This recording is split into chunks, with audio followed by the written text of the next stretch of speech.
Do you have trouble getting your kid to listen? Do not mind what you are saying, not obeying or cooperating? Perhaps your excessive interest in solving this problem would prevent constructive contact and a dynamic dialogue with the child from being developed. If there is no understanding between the two, it does not count your words, threats, and punishments. To change the situation, however, you should change your mindset as a mother or father and consider other factors that we will discuss below.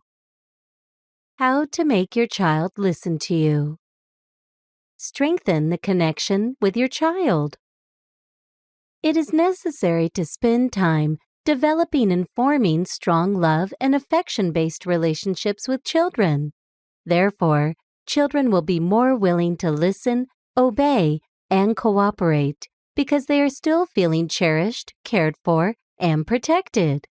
Therefore, parents must explain what is expected of them to children so that children learn to behave in compliance with those expectations. Find out what the child's priorities are now. Positive contact with a child who is tired, sleepy, or distressed cannot be created. In this situation, its goals are to satisfy their own needs. You must also always take the child's condition into account before scolding him for any inappropriate actions he does. Adults never understand anything on their own, and it's exhausting for children always to have to explain things to them. Antoine de Saint-Exupéry. Do not have too high expectations. Expectations for children must be realistic. That is, according to the age and stage of evolutionary development in which children are. For example, do not pretend that an incredibly young child can last 2 hours sitting watching a movie in the cinema because he is not yet mature enough to face this challenge. Therefore, if the child is not prepared to face a particular situation, it is best to leave it for another time. Control tantrums. There is nothing more frustrating than a child who will not stop crying and kicking, especially when it is in public. In most cases, when the response to a situation is exaggerated, the origin is found in everyday life. Many times, children who tend this type of behavior feel that they are not important enough for their parents. It is then when what they do is to put on an excessive effort into attracting attention through the conduct of destructive behaviors. When a child overwhelmed by their emotions throws a tantrum, it's our job to share our calm, not make the chaos worse. If this happens outside of the home, ask yourself what the child needs immediately and negotiate with them. But in daily life, the best solution to avoid the problem is to make him feel valued so that his tantrums are less and less frequent. Communicate firmly and securely. To exercise some discipline and control the behavior of the little ones, it is necessary to maintain a firm and secure posture when communicating with them. Parenting styles. How do we educate our children? Parenting is a complex task, as it represents a considerable challenge. The reality is that no two kids are the same, though the issues they present may be identical. Additionally, there are different ways to deal with these issues. These various forms, what we call parenting styles. Now, are all forms of education proper and valid? Not all ways to raise a child benefit the child for obvious reasons. The child can be content and grow up appropriately or not, depending on the style adopted by the parents. And what style will parents follow to make their child happier and better? We need to know how we can classify parenting styles before we talk about what is better or worse. The psychologist Diana Baumrein's studies start from the presence of 2 dimensions and will configure the various educational types according to how they are combined. Parental control and parental sensitivity are those aspects. What is parental control? When we talk about parental control, we mean how restrictive or demanding parents are with their children.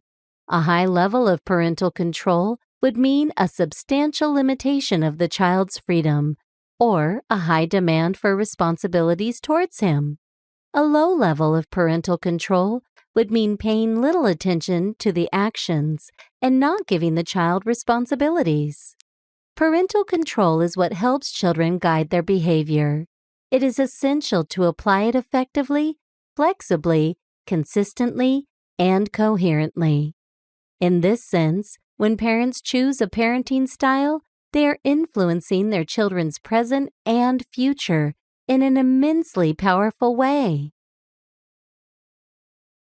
What is paternal receptivity?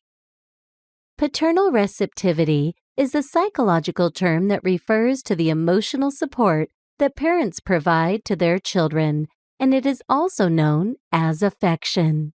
For example, parents put this receptivity into practice when they pay attention to the child's feelings and help him with emotional conflicts. Parental receptivity is an incredibly important characteristic. When absent, the infant can be seen many times only when facing emotional problems, something that can lead in severe cases to emotional disorders, such as learned helplessness or childhood depression. Parenting styles. Now that we know the 2 dimensions that underlie parenting styles, we can start talking about them. Combining these 2 dimensions in pairs of high or low, we get a total of 4 parenting styles. We must bear in mind that when we talk about these types of upbringing, they are prototypical and, to some extent, artificial categories.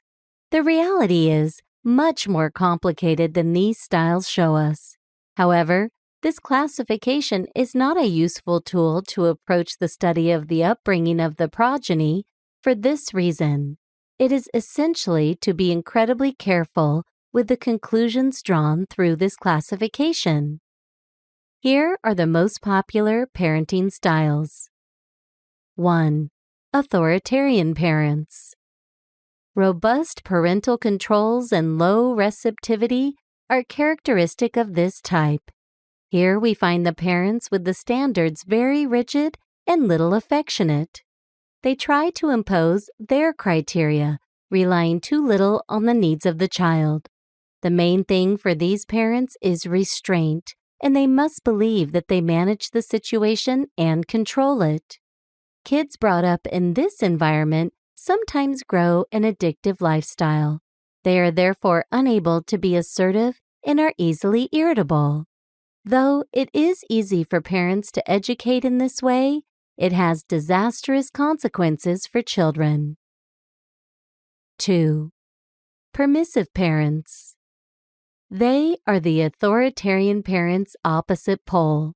They're characterized by low control and high receptivity. They seek to express unconditional love to their children through the lack of laws in the home. Though emotional support is high, this style of parenting can be harmful to children's education. Depending on the various factors, the effects of this parenting style can be rather heterogeneous.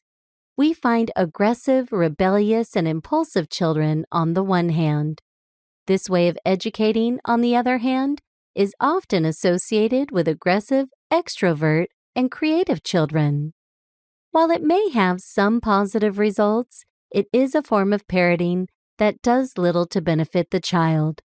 The child will understand that at the time they request it, the social world will not fulfill all their demands, and that will be hard teaching to assimilate in this parenting style. 3. Negligent parents. They are parents who do not exercise control of any kind or give their children emotional support. They have typically neglected children with several responsibilities or parents' babies. These children develop as if they have no parents, and that often produces many deficiencies associated with them. We find the worst of the forecasts among children of this type of parents. A multitude of studies correlates this style of parenting with high rates of juvenile delinquency and child hostility. Growing up without any support leaves the child abandoned in an uncomprehending world. Looking at this situation, it is easy to understand why they respond to society violently. 4. Democratic parents. They're characterized by combining a high degree of affectivity with parental control.